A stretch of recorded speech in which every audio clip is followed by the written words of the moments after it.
হে everyone, তোমরা সবাই কেমন আছো? তো আজকে আমি নিয়ে নেব ফ্রাইডে ব্লগ তোমাদের সাথে শেয়ার করি।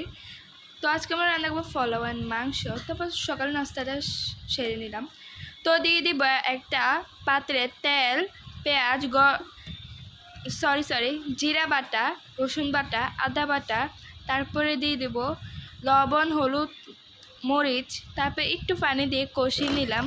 তারপরে দিয়ে দেব চিকেনটাকে ভালোভাবে মিশিয়ে নেব মশলাটার সাথে।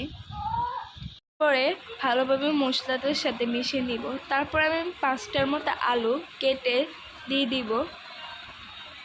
তারপর দিয়ে দেব পরিমাণ মতো পানি।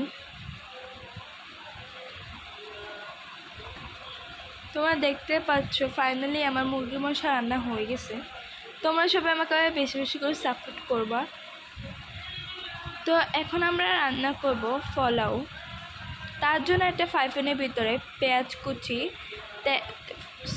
তেল, পেঁয়াজ কুচি আর 2-3টে গরম মশলা, তারপর দিয়ে দিব এখানে হচ্ছে চাল, তারপরে দিয়ে দিব রসুন বাটা, তারপরে যে চালগুলো আমরা ধুয়ে রেখেছি সেগুলো দিয়ে দিব। যতটুকু চাল নেবেন ততটুকু ডাবল পানি দিবেন।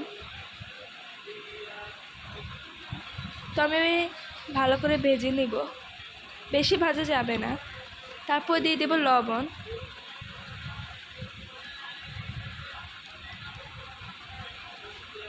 তো আমার ভাজা ফাইনালি হয়ে গেছে। তো এখানে ভিতরে আমরা ডাবল পরিমাণ পানি দিয়ে দিব। পানিটাকে ভালোভাবে চালের সাথে অ্যাডজাস্ট করব। তবে এখানে দেখছেন 50% হয়ে গেছে। নতুন নতুন ভিডিওর জন্য আমার চ্যানেলটাকে সাবস্ক্রাইব করবেন। তো ফাইনালি আমার পোলাও রান্না হয়ে গেছে, মুরগি মাংস রান্না। সবাই ভালো থাকবেন। আল্লাহ হাফেজ।